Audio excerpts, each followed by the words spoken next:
जहाँ तक कन्हैया कुमार जी का सवाल है, मैं ऐसा समझता हूँ कि वो बिहार में कांग्रेस के सबसे प्रभावशाली नेताओं में है। कांग्रेस बिहार में आरजेडी की पिछलग्गू पार्टी है।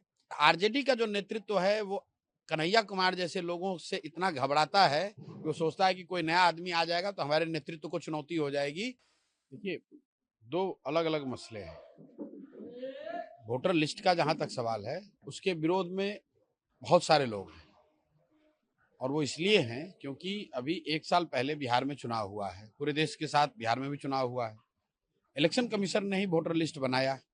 उसके आधार पर उसी वोटर लिस्ट में जिनका नाम था उन्होंने पार्लियामेंट का इलेक्शन किया है, प्राइम मिनिस्टर का चुनाव हुआ है।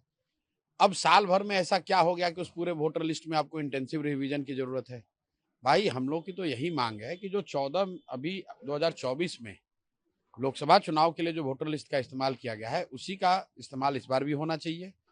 अब उसमें जो संशोधन करना है, कोई 18 वर्ष से ज्यादा का अगर है, 1 जनवरी 2025 को हो गया तो उसका नाम जोड़ दीजिए।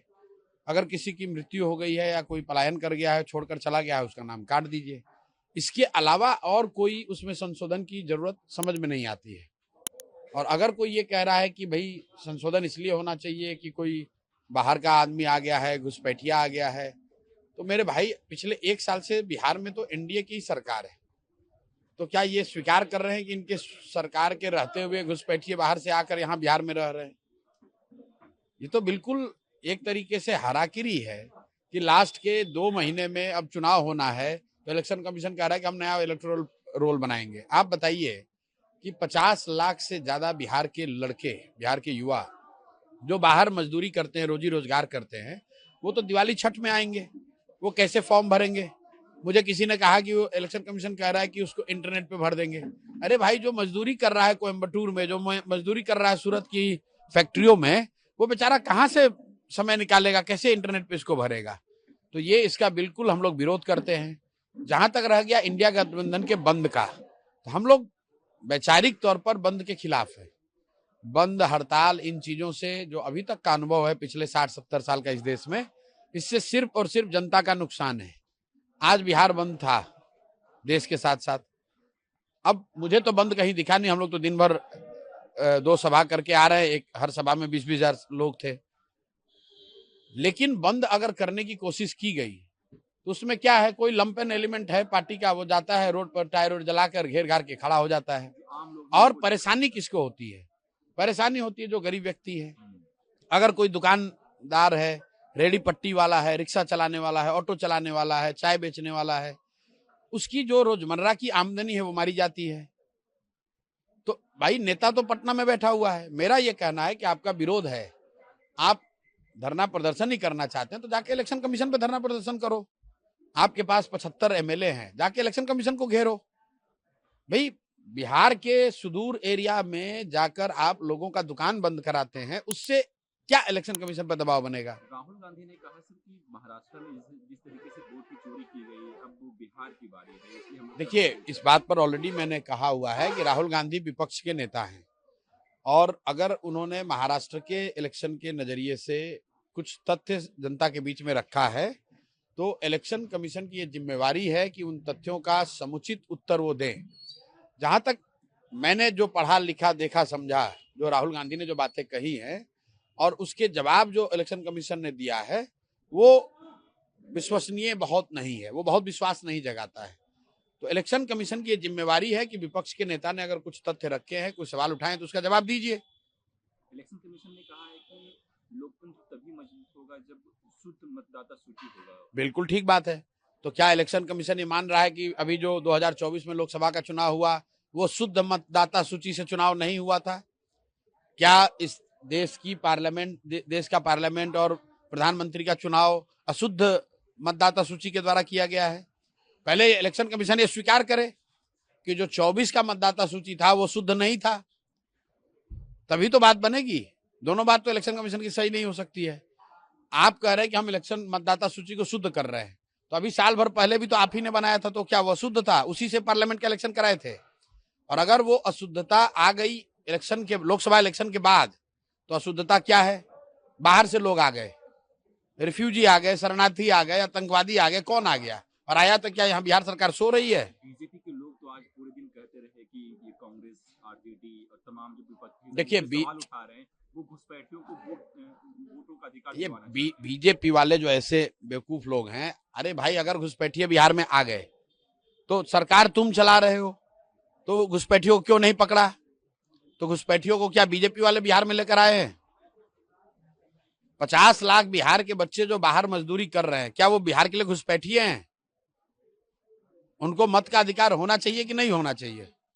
अगर कोई आदमी यहाँ से जाकर गुजरात में, महाराष्ट्र में नौकरी मजदूरी कर रहा है और चुनाव के समय में आकर यहाँ वोट करना चाहता है, तो उसको मत का अधिकार होना चाहिए कि नहीं होना चाहिए?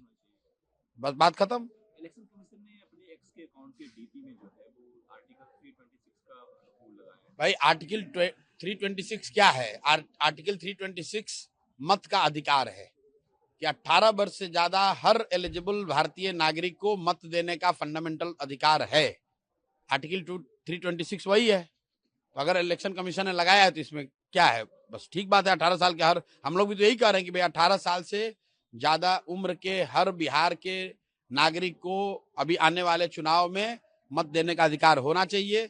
उसको बेकार का ये डॉक्यूमेंटेशन के जाल में फंसाकर उसको आप डिबार नहीं कर सकते हैं। इलेक्शन कमीशन को नागरिकता जांचने और नागरिकता देने या रखने लेने का अधिकार नहीं है। सुप्रीम कोर्ट का जजमेंट है। इलेक्शन कमीशन का ये अधिकार क्षेत्र के बाहर का चीज है।